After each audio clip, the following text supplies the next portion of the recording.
About a week ago, I got to join my good friends Josiah Brondike and Zach Jernigan for their Ordinary Legends podcast. This is among the many works these gentlemen are doing, who are pastors at my church, at Idlewild Baptist Church. I will put a link in the description below to their videos as well, where you can go and see it. They are doing an Ordinary Legends podcast at Idlewild.Students on YouTube. Again, I'll share a link to that.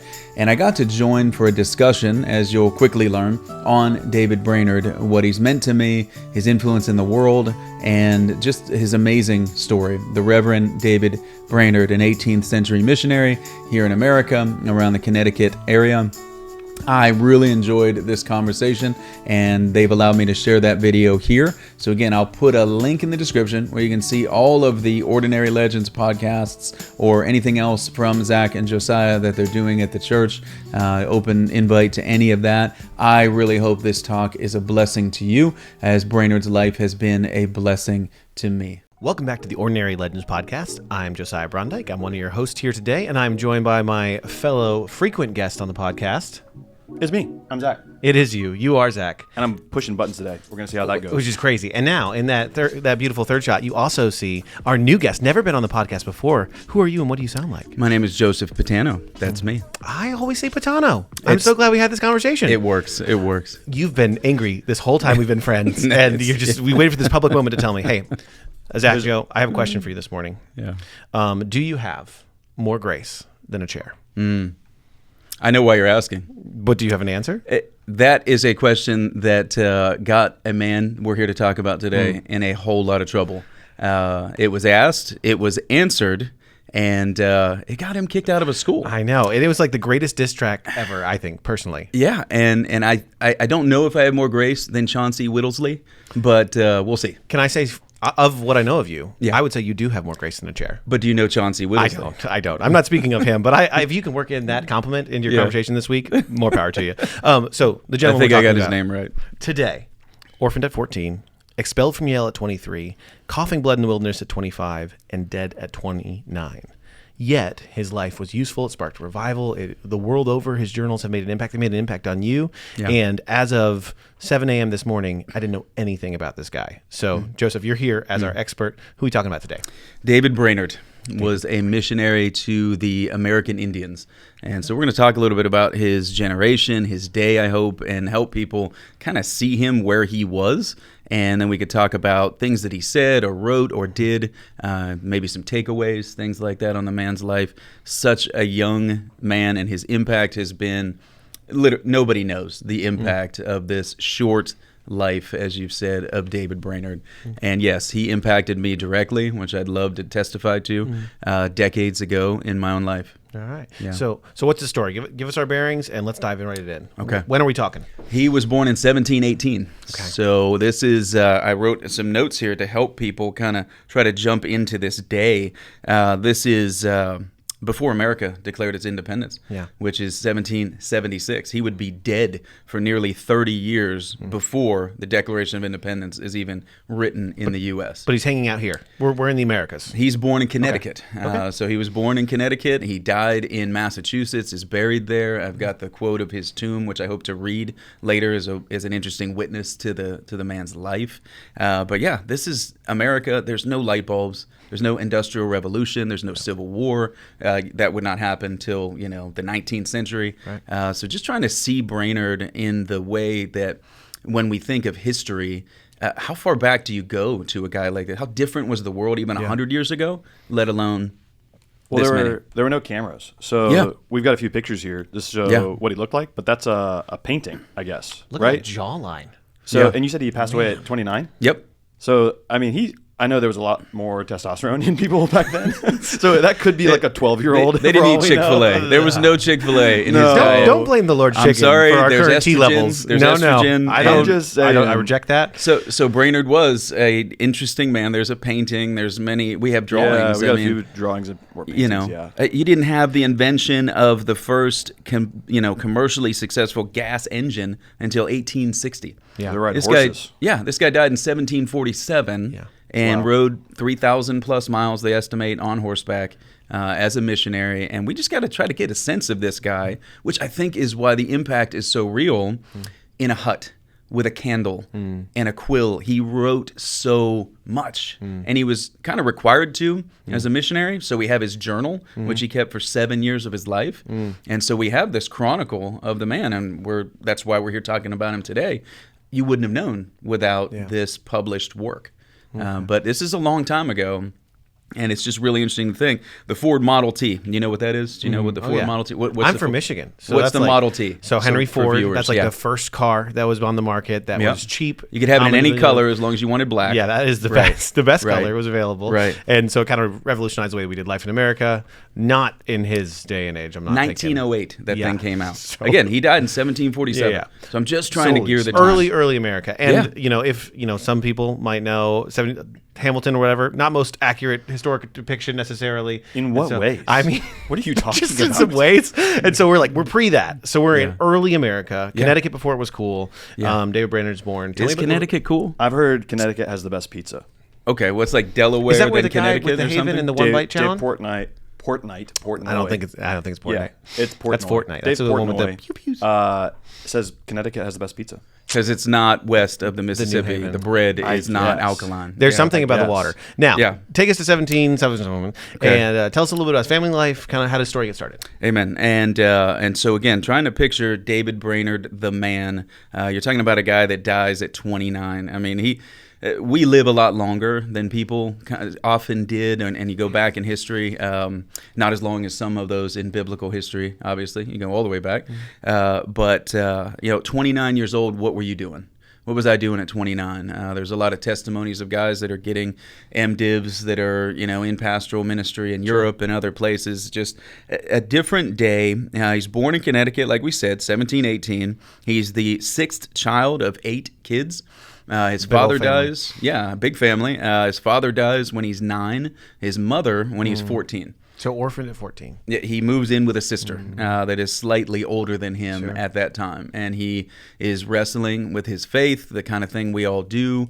Puritanism in the day, another part of understanding Brainerd's story really is required to understand. Puritanism is that which, comes to the colonies, English settlers, Anglican history, Church of England, things like that. It had devolved in some legalistic ways that its ancestors would have said, repent. This is not what we're about. And so there's sort of a... kind of a strict, cold, harsh very much Christianity? Yeah. Okay. And it had gotten into universities like Yale, which he is kicked out of, where Yale and the Great Awakening, something we need to mention, had swept through... George Whitefield, preacher, 1730s, 1740s. Brainerd is caught up in this. And so the Puritanism of his day mixed with what they feared was an excessive, hyper-spiritual... kind of like, sit down, young bucks, you're getting too excited. That was a little bit the culture of the Great Awakening, that there's fire, revival, fervor coming at, but the more established church, including... Now, you said Yale, not normally where we think of today as the main missionary training hub, but in this time, it was that. It was a pretty prominent school for training ministers. Correct? Yeah, well, there were several. Yale, you had Harvard, you had Princeton was founded later, and all of these schools were seen as, in fact, the laws were passed that if you weren't licensed by one of them, you weren't preaching in New England. Oh, okay. And so when he got kicked out of Yale, there went whatever hopes he had for a pastoral ministry. So kid orphaned at 14 still finds faith in this kind of strict Christianity and says, hey, this is what I want to give my life to. Yeah. And he goes, I'll call what happened at seminary that got him kicked out? Well, he is converted, he says, in July of 1739. He has comes to faith. He describes it in his writings as God breaking in, if I was going to summarize it. He's chronicling, he's journaling at this time and writes of it. So again, we have it. Actually, I wrote down the date here on 12 July, 1739. It seems to be the time where he says, I trust. So how oldish is he? He would have been somewhere 21. Okay. Yeah, 21 years old. He's 8 years as a missionary and only 3 or 4, or 8 years as a believer, 3 or 4 on the mission field. That's it. Wow. So such a short life. In fact, 10,765 days by my math is how long this guy lived. And we've been alive, all 3 of us already, double that, me probably like triple, because I'm super old. Impossible to believe. Some of our students listening to this have been alive half of that. Yeah. So like for them to imagine for a second that their life is already half over. 29, It's not the way that they would naturally be thinking of it, but that guy didn't get more than 29. But a lasting impact, certainly. And that's, so he's, my next note here that you asked the question on, kicked out of Yale. So again, 1730s, 40s, you had the first Great Awakening. Sure. Sweeps through America. There's revivalism, there's preaching. People are repenting. They are finding faith, and they are seeking answers. And there's just this fervor that blows across New England. Brainerd is a listener. He's, again, in that period, he's coming to faith himself. And the faculty at Yale Seminary, I don't want to go into all that. I don't know so much about it, to speak on like quotations of them. Sure. But it seemed they opposed a lot of what was being preached. They actually brought in Jonathan Edwards, and I'm going to go ahead and plug this book now, as there's a time as good as any. And one of my takeaways today for our viewers will be spend time in this book. Get this book, read this book. It's The Life and Diary of David Brainerd. Yes, this book, to my knowledge, when this one was published, it was said has never been out of print since the 18th century. Okay, kind of a flex. It's still going out there. It's one of the most widely distributed books in the English-speaking language. It is his diary and was composed by Jonathan Edwards. Journal.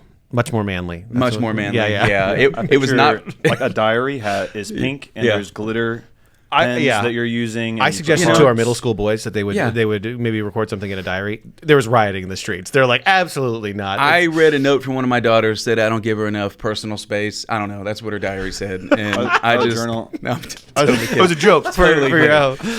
But he journaled, and he was required to as a missionary for those who sent him to send that correspondence and let us know how you're doing. Like an accountability tool, kind of like what's going on that day. It was required of missionaries, and so he did it as a personal pursuit, but also a little bit required. And in this book, he is caught up in faith in his life in this great awakening time.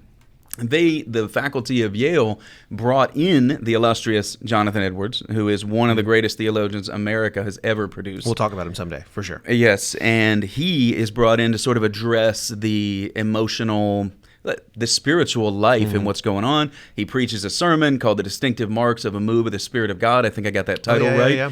And Yale, the folks, is kind of a backfire. They wanted Edwards to come in and just calm everybody down, and it did the opposite. A little bit of gasoline. So the question you began with, do you have more grace than a chair, was a speech delivered at Yale from a certain member of the faculty.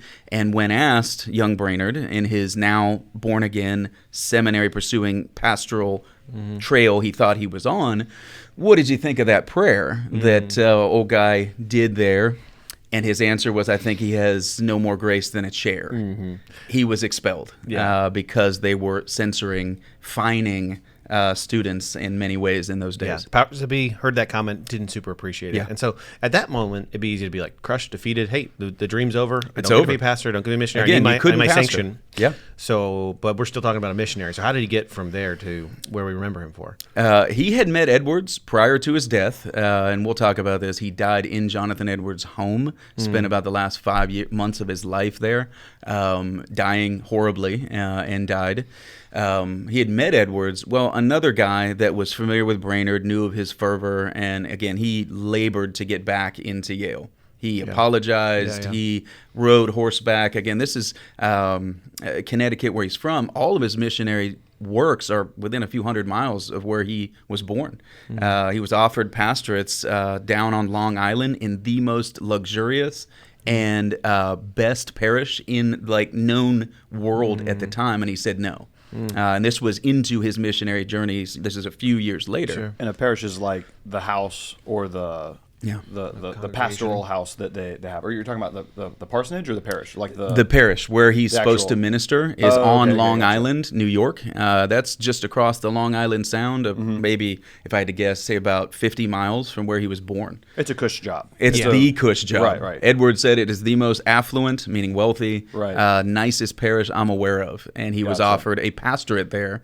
Again, this was the work of, we would say, of God maybe opening the door. He said no. So people could see that the Spirit of God was at work in his life. They were interested in that and being part of it. Said, go be a missionary.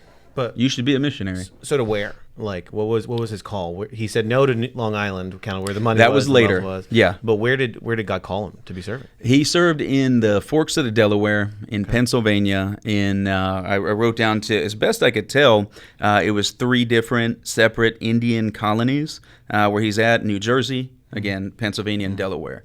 And God in New Jersey really pours out for him. We need to talk about this, as is mentioned in this book by Mr. Danny Aiken, that I've also read the section on Brainerd here, which is called 10 Who Changed the World. Nice. He talks about this blessing in Brainerd's ministry, too, toward the end. It's very sweet. It's kind of the thing that you would hope to see with every missionary, and maybe you don't. But in New Jersey, God really gave Brainerd a return on his labor, an amazing blessing that he writes about, and I'll read a quote of it here later. So kind of in the settler context, the Native Americans, kind of where was his target demographic that he was ministering to? Yeah, and it's important to remember that missionaries, like we all know, if you're going on a foreign mission field, it's more than just preaching. Right. He's doing translation work. He's doing land cultivation projects, building projects. Sure. He's working with people to try to reach the Native Americans. Again, 3 different tribes. I'll read it on his tombstone. They write the tribes that he is a minister to primarily. Yeah. And it was part of his Presbyterian church's parish. Again, an area of ministry over which they have oversight that they sent him to. And it's 3 tribes of these Native Americans. So basically, wander out there into the forest, random kid from Connecticut, find these people, tell them about Jesus. Yeah. Was there an established work in these tribes already, or was it more of a pioneer thing that he was doing? I'd say everything in those days is pioneer. And 1700s, that's fair. And it's an important thing to remember, like the massive population growth at the time. We're talking millions of settlers coming to the U.S. in these days, prior to the Revolutionary War, prior to, again, all of that. This started, 1692? We got the Columbus thing. Yeah. You go forward now into this man's life. He's born 1718. It's a different time. Everything's pioneer. Everything's being built in New England. He built 4 huts in his life with his own hand that he lived in his missionary travels. Yeah, 4 little huts. I read, talking about the pioneer work that he did, I read at some point that he was preaching in one community to one group of indigenous people without a translator for like 2 to 3 years, and is trying to do his best. But again, I didn't read quite as much as you did, but I can only imagine, like, an uphill battle. Like, am I making a difference right now? Am I even making a dent? Oh, you read his journals, and that is a question. There are over 20 times you'll read he wished for death. Wow. So yeah, like in his short time on the mission field, you're like, how did it go? What was the fruit? Did anybody respond? Were there any established churches? Kind of what happened when he poured his life out there? And I'm so grateful just that Zach mentioned the translation piece, because there's a guy that really gets to know. You read the bios. I've read several and listened to sermons on Brainerd and biography messages on him. He never gets mentioned, and so I'm going to mention him. He's his translator, Moses Tinda Tatami. Let's go, Moses. That guy was Brainerd's primary translator. Was a believer? With him. Yeah. Well, actually, I don't know. Okay. I don't know. I would think he was, but he is listed as the primary translator of the man. Part of this work. So I'm just going to do a plug for Moses, because nobody hears about Moses. Wherever you are right now, give a round of applause to Moses. Let's thank God for Moses. There was response, but I think what influences so many people about the life of David Brainerd, and if we don't talk about this, we can't even touch why he was so influential. Sure. Is that there was so little fruit you would look at and go, man, I kept that guy going. What kept him going was not the fruit of conversions, and you preach to a group of these are Indians. These are he'll write about how 9 months prior to some of the sweetest time in his life in New Jersey, they're worshiping satanic idols and drunk and totally uninterested in what he's talking about. And now they're worshiping Jesus. There was a time of sweetness. There was some fruit that he saw. But by and large, he is suffering. He is alone. He is praying to God for a brother who would come along and let him just share his burden with. And think about that. He's got nobody. Yeah. He's out in a hut. Yeah. And this Moses guy, again, I mention him because he never gets he never gets a mention. Right. I don't know about his disposition. I doubt he was a solid believer, actually, because Brainerd yearns for one. Often in his writings, like, I so wish I had a brother to just partner with and love with and be in this missionary work. And usually I run into some guys, he'll say, but it's not that. It's the opposite. It was a lonely work, and very lonely work. I think as we talk, sometimes I talk to students about sharing their faith, and they're like, "Well, I tried it one time and it didn't take, so I'm done." But this was not his story. He was a plotter, an endurer. He kept going. That's incredible. Can I read something? Of course. I put a note, and I know we're not going to spend all the time in the world reading the book. Mine is very beat up. I'd love to testify, again, as we said we could later on, maybe in a piece, to what this man's writing has meant to me personally as being a missionary. I want to give you a 5-day glimpse. So this is the only section where I've written in my notes where I'd love to read something for viewers to be able to say, what was it like in all this time? What was he seeing and doing and being a part of? This is not you go on a weekend retreat, you do something, you come back. Yeah. He's out there. And wandered into the woods, didn't know what was going to happen. He tells the stories of the horse getting stolen. It gets sick. It breaks a leg. I mean, everything you would imagine, it's part of his story. And it's so short, again, and he suffers so tremendously. Let me mention before I do here, in case it's not in the notes explicitly, I don't think he ever mentions it, tuberculosis is what killed him. And tuberculosis is very easily treatable today with antibiotics. Sure. It is a lung pathogen that you can expel, and if somebody's got it and it's in that contagion stage, you get it. We don't know where he contracted it, but he got it, and it leads to the kind of suffering this young man endured that we would just say, if you're suffering anything, like I get a headache, I don't want to go to church. You know, I get a back pain, and I'm like, I'm not so sure I should go to campus today and do my thing or something. What kept this young man going is what captivates so many people when they read his story. It's painful, respiratory, coughing up blood, just hurts hard, lethargy. That's kind of the rigmarole of that disease. And right? You ready for this? I'm ready for it. Wednesday, August 20.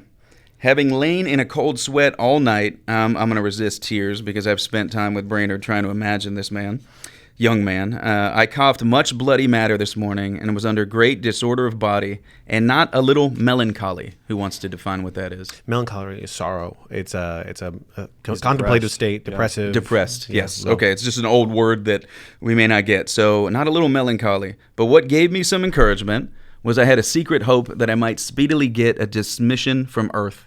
In all its toils and sorrows, rode this day to one chambers upon Susquehanna, that's one of the Native American tribes, and there lodged, or areas, was much afflicted in the evening with an ungodly crew. This is coughing, drinking, etc. Oh, what a hell would it be to be numbered with the ungodly. Enjoyed some agreeable conversation with a traveler who seemed to have some relish of true religion. Okay, I said I want to give you a 5-day picture. Okay. Thursday, August 21. Rode up the river about 15 miles, and there lodged in a family that appeared quite destitute of God. Labored to discourse with the man about the life of religion, but found him very artful in evading such conversation. Oh, what a death it is to some to hear the things of God. Was out of my element, but was not so dejected as at some times. Friday, August 22. Continued my course up the river, my people now being with me, who before were parted from me, traveled above all the English settlements, at night lodged in the open woods, and slept with more comfort than while among any ungodly company of white people. Enjoyed some liberty and secret prayer this evening. Oh, he was a prayer. Okay, like unbelievable, lovely prayer recorded by him, and was helped to remember dear friends as well as my dear flock and the Church of God in general. All right. Saturday, August 23rd, arrived at the Indian town called Shamoking near night. Was not so dejected as formerly, but yet somewhat exercised. Felt somewhat composed in the evening, enjoyed some freedom in leaving my all with God.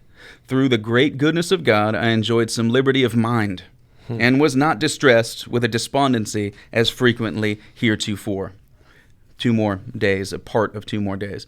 Lord's Day, August 24. Towards noon, visited some of the Delawares and discoursed with them about Christianity. In the afternoon, discoursed to the king and others upon divine things who seemed to dispose to hear. Spent most of the day in these exercises. In the evening, enjoyed some comfort and satisfaction, and especially had some sweetness in secret prayer. This duty was made so agreeable to me that I loved to walk abroad and repeatedly engage in it. Oh, how comfortable is a little glimpse of God. Last half sentence. Monday, August 25. Spent most of the day in writing. And it goes on. This is the kind of thing you read over and over. That's something I heard about him a lot, that he was characterized by his prayer life, that he loved to be with the Lord, and that's where he found his solace, that's where he found his encouragement, that's where he found his comfort. You've alluded to it a couple times. Tell us about that tombstone. Tell us about how his journey here on earth ended, and we'll go into some kind of application thoughts on his life. I'm going to read the tombstone itself. So he's buried in the Bridge Street Cemetery now in Northampton, Massachusetts, right next to where 4 of Jonathan Edwards' daughters are buried. One of which, Jerusha, almost everyone believes, died a year after Brainerd at 17 by contracting tuberculosis from him. Oh, man. So she dies at 17 years old. Her father is Jonathan Edwards, who wrote The Life and Diary of David Brainerd. Yeah. And just in case anybody's like, wait, she was 17, they were going to get married. Like, this is a vastly different time. We talked about like technology, but like people got married at 15 years old. Well, they weren't necessarily. Yeah. Were they going to get married? Well, we don't have any. Oh, did I spoil that? Yeah. No. Oh, okay. It's not. It's almost everybody believes some of the things he says in his journal about this precious, unique love that he so valued. The time of Exactly, she ministered to him in the last 5 months of his life. Sure. She was there, and he talked with Edwards' children, inquiring about their spiritual life. He wrote. He was so laborious. Again, I'll talk about that a little bit, but we don't know for sure. But almost every biographer I've ever read has said Jerusha Edwards, who was Jonathan Edwards' 17-year-old daughter, that he, being 29, coming to the end of his life, they were interested in one another. Yeah, seems like Edwards treated him much like a son. You know, and there was a spiritual love there and all that sort of stuff. But and enough to like edit all of his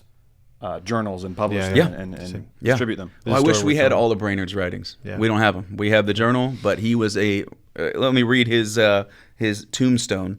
It says, quote, "Sacred to the memory of the Reverend David Brainerd, a faithful and laborious missionary to the Stockbridge, Delaware, and Susquehanna tribes of Indians who died in this town October 10, 1747.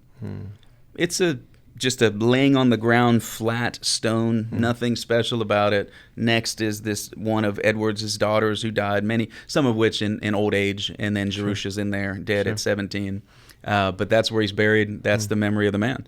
That's it. And you would never have heard of this guy without Jonathan Edwards compiling and doing some introductory work to who he was, and putting out this book. Again, it's never been out of print. Saying, hey, this is a story worth telling. And Jonathan Edwards believed it. And when we said, hey, we want you to talk about who you were excited to talk about this guy. And you said he was a big part of your story. Yeah. So how? Why? Yeah. Why did I'll be honest, I had never heard of this guy. Yeah. How did his story intersect with yours? What was the kind of in a minute or two kind of why? Oh, why no, is we this need an guy such a hour. big I need guy? an Well, hour. Can we're we have an aiming hour? Okay, a minute or two. We'll have you back. So I answered a call to missionary work as a Army chaplain on 15 December 05. It was a Thursday. Somebody asked me at a certain function. I was military at the time. Have I ever thought of becoming a chaplain? I said no. Went and found one that night. He told me how to do it. It's years of work and school and endorsement, etc. I said that's what I'm going to do. Now it took 11 years to get there, but God let me get there 11 years later. And in the interim was all missionary work. My wife and I answered a call to go back on active duty, Army, and be gone. So there was specifically in that time, so I commissioned in 2007 in the Army, and I left for that training in the very end of 2006. I was gone all of 2007 for training. Came home for the birth of one daughter, my oldest, at 18, and saw her for about 2 weeks before I left for 3 more months.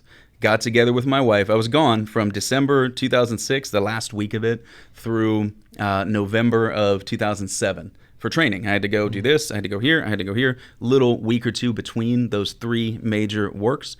And then my wife and I, with our new daughter, have to move from this area to the lovely woods of Fort Polk, Louisiana.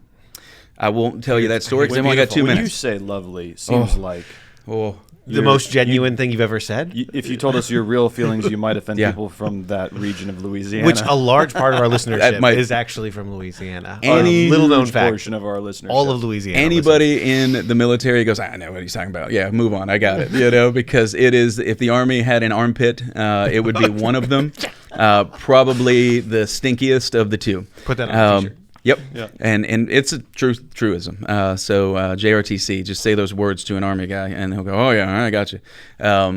But we were moving there, and then I found out I'm deploying to Iraq for maybe a year and a half. Sure.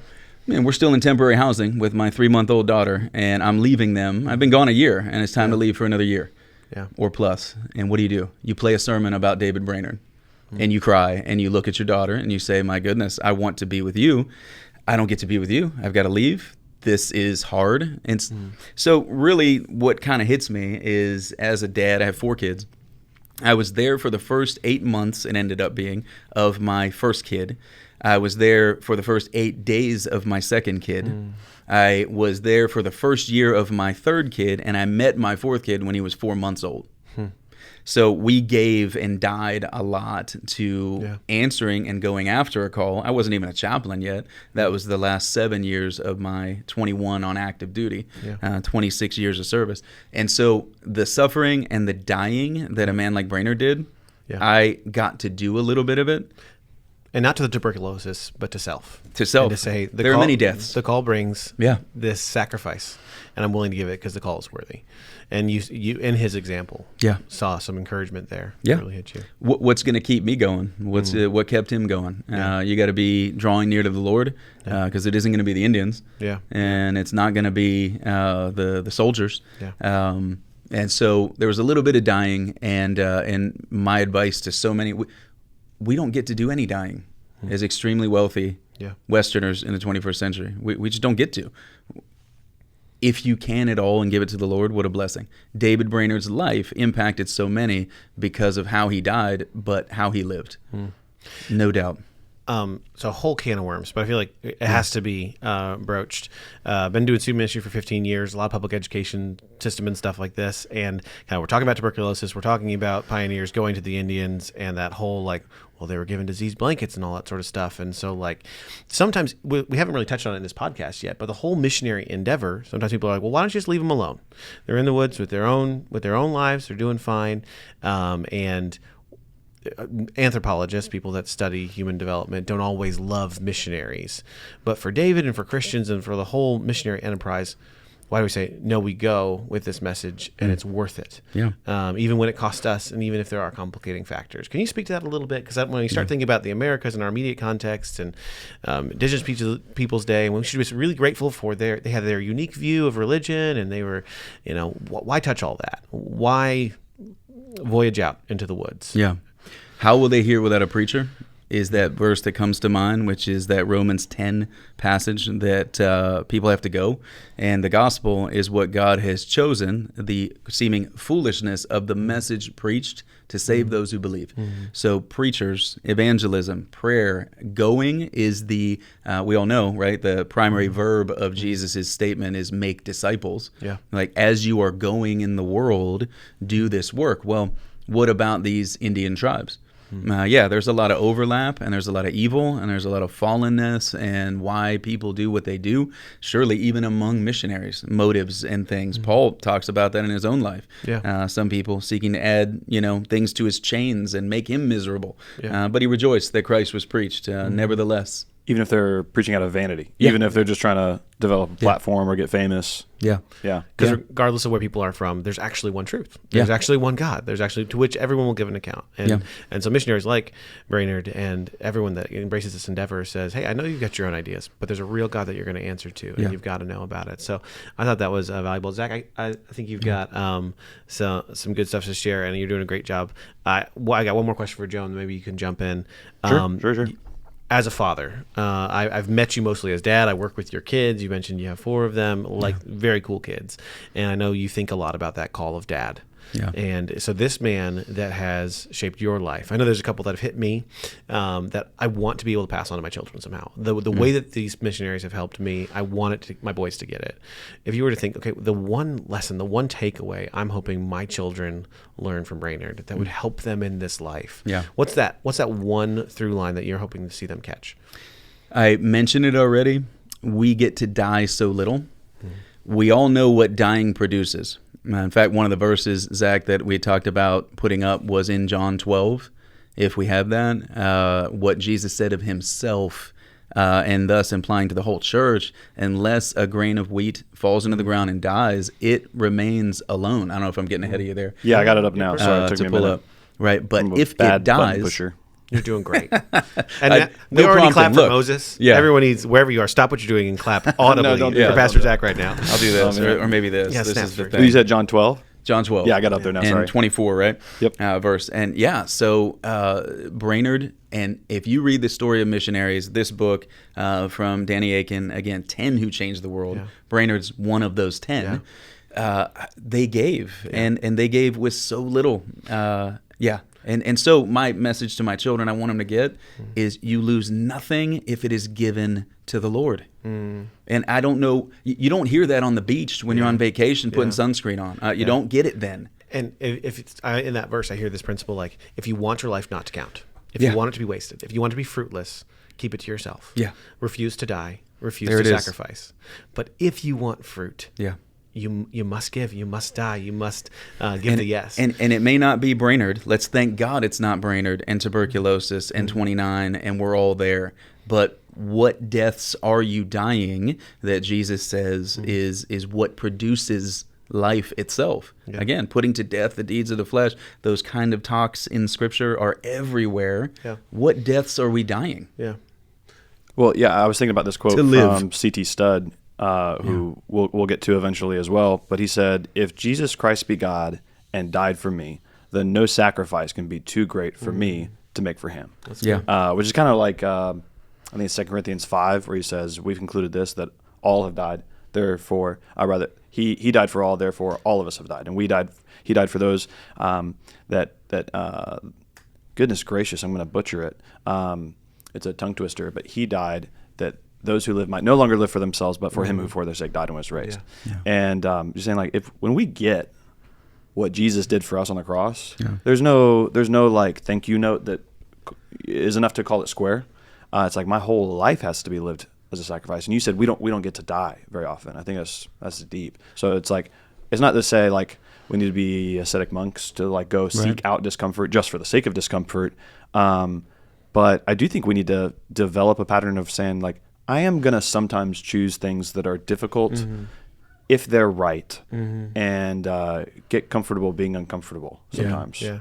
Well, it's life that in Christ that produces this desire of dying. Yeah. You know, it's not dying for the sake of dying. It's dying for the sake of living, bringing life. So there's a tension I sense in the 1700s I didn't know was there, but it seems super familiar. So it kind of going back to, I quoted, he has no more grace than a chair, because I thought it was funny, because that's my level of maturity. You and your increased wisdom, you had a sobriety, you're like, well, I don't really know the guy, I'm not really sure what happened. But there's this tension that I think sometimes we feel with young, youthful exuberance and the more established status quo. And Spencer and I were just talking about kind of this moment of the Great Awakening and the young fervor. And you were speaking to a young audience today. How do you navigate that tension well? You know, even how did Barnard come to reflect? You said even that kind of side comment that probably got blown out of proportion, but he came back to recant of it, or just apologize for it. How do you navigate that tension? Because sometimes as a young person, you see something and you're like, yeah, there's really something missing here. We got to go. Yeah. But sometimes in our youthful exuberance, we might miss. You're passionate about it. Yeah. So what do you say to the young bucks that are listening and they're like, I'm ready to set the world on fire, new revival, let's go. I'm going to start it. I'm going to go tell all the old fogies everything that they're doing wrong. Yeah. How do you get that youthful passion pushing in the right direction so that we don't have to push against you, you know? Some of the greatest things Jesus said are done in prayer are done in a private closet. Go into your closet, shut the door, your Father who sees in secret, right? This stealing away of prayer that was a part of our Lord's life. He is God incarnate, and he is often off praying. Yeah. And it's said in the Gospels, he's often just out praying, right? How much more do we need to pray like a Brainerd, and to whatever God has called us to, you know, 1 talent, 2 talent, 5 talent, wherever you are. I would say to the person, you worry about, and this is a quote of John MacArthur to pastors, but he said, you worry about the depth of your ministry, let God worry about the breadth of it. And so pursue the Lord where you are. Don't worry about who's seeing it. Be next to him like a Brainerd could, maybe a little easier by physical constraint. If you're in a hut with a candle and some, you know, a small fire and you're there alone for 2 years in your life, we have to talk about the suffering again and again. You are hacking up blood. I didn't read it, but to such a degree where he has got this sort of violent hiccup that is so painful in his chest that he just despairs of life. But what keeps him going? He's close to the Lord. And the kind of questions we ask is, why didn't the Lord heal him? Why didn't he give him another 20 years?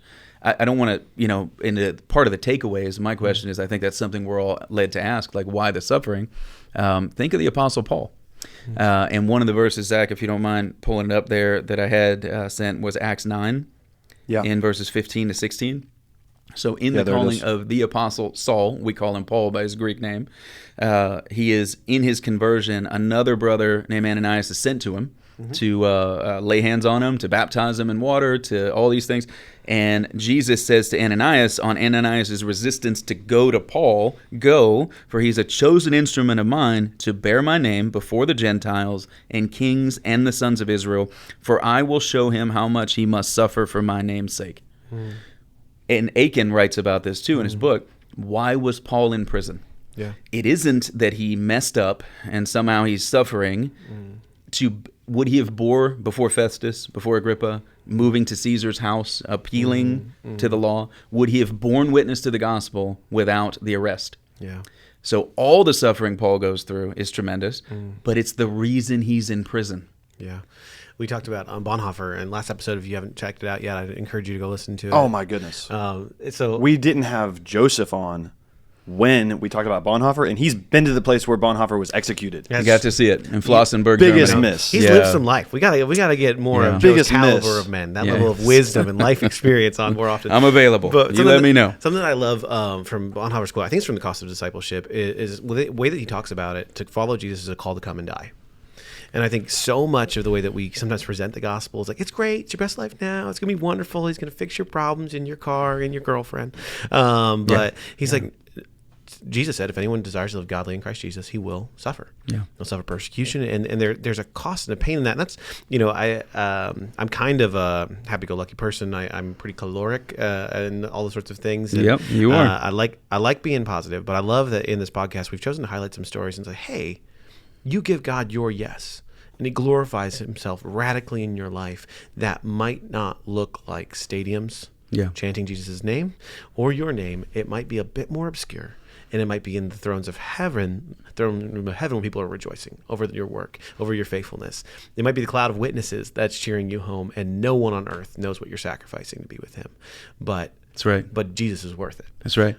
And that is back to that talent idea. The man who was given 5 and makes so many, the person who was given 1 and makes 2, or 2 and makes 4, pick your quantity. There's no less glory for the one given the 1 talent that makes 2 than the one given 5 that makes 10. Yeah. It's from the same hand of the same Lord that he's judged, and his work with it. And so, drawing near to the Lord, have a ministry.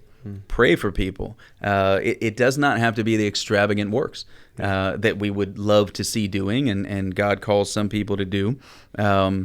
Do what your hand sees fit to do unto the Lord. Yeah. To end with a very profound quote, perhaps, there was a talking turtle in a children's cartoon my son watched, and it was like, maybe someday I'll go to Zanzibar, and it was maybe later, but right now, just start where you are. Yeah. Wherever God has you, to start saying, that's the place God's placed you. Do the work of the Lord there. Glorify him. As we kind of start to land the plane, wrap up, Zach, Joe, do you guys have any final thoughts for our listeners and things? Hey, don't forget this. This is one thing I'm taking from it. No, I think everybody should go on a mission trip of some sort. They should have some sort of cross-cultural interaction to share the gospel. For Brainerd, that was sharing the gospel with people who were in the same vicinity, but vastly different cultures, of course, different language. I think that is so helpful. And we've said to people, if you're in high school, if you go across the ocean to share the gospel, somehow it's a lot easier to come back home and then go across the street and share the gospel. Like when we take students to Budapest and Bucharest this summer, and they're going to get rejected a lot. And that's kind of part of the design. There will be some people who accept Jesus, praise the Lord, but it's like getting okay being told no and realizing it's not the end of the world to be told no. So helpful. So I would just say, you might be like, I don't know that I need to go share the gospel with Native Americans. There aren't any near me. That's okay. You can go find somebody who is maybe farther away from a different culture. But also, we're in Tampa. There's how many different nationalities and ethnicities here? You don't have to go that far. Who's near you that's far from Jesus? Yeah. Joe, you got a final shot? He had some sweetness in his ministry. Again, he talks about how he knew of no assembly of Christians. Danny Aiken highlights this. where there was so much brotherly love prevailing. And just 9 months ago, they were worshiping devils and dumb idols under the power of pagan darkness and superstition. I mean, the guys That's talk. not politically. He said dumb idols. Yeah. But they are. They don't talk, you know. They're don't just, talk. but they're there. And so again, he had about 130 converts that he would say in his life that were such a blessing. And what God did, we will never know. Jim Elliot was one of the many missionaries, very famous, that credited Brainerd's life. Again, spend time with this book, The Life and Diary of David Brainerd. Get this, read it, have it on your shelf. It's one of the top 10 books I'd recommend anybody read that is wanting to know more about Christ. And this guy's would never say it, but he's read a lot of books. So I've that's a big, yeah, it's a big a couple. recommendation. This is one of 5 that I've read, and so it's definitely a high recommendation. Jim Elliot, I got to get this quote in. We've heard it before. He is no fool who gives what he cannot keep to gain what he cannot lose. Brainerd gave and will have a better resurrection than me in his giving, in what he did. I envy him for that. I don't envy his suffering. And nobody would ask for that. But I heard a testimony of a man yesterday who won't be here in 18 months due to pancreatic cancer. He said, I never would have wished for this, but I also would never wish to go back to my prayer life before I knew I had it. And I don't know what to do with that. I'm not going to ask for cancer. I'm not asking for it. Sure. But that man understands something Yeah. in his dying and in his giving that a guy like me that's going, all right, I got 40 years. Let me sleep in tomorrow, maybe. And thank God we can plan and hope for the future. But I just want to leave that with folks is give what you've got to the Lord. You can't lose it. What a good segue. Yeah. And a great tease, because we're going to cover Jim Elliot real soon. Coming up. It's one of my Okay. favorites. Hey, David Brainerd, a life well lived, a man that's marked the path for us beforehand. And when we follow in his footsteps, to say yes to God, to run where it's hard, and understand that might mean sacrifice, that might mean pain, but he is infinitely worth it. Today, wherever God has placed you, may you run. Today, may you glorify God and know as you count the cost, he is infinitely worth it. We're going to be looking soon at another ordinary legend. Go ahead and share this with someone that you think it'll be a blessing to, and join us next time as we continue to figure out how can we mark our lives with the same level of faithfulness that took these ordinary people and made them legends in the faith.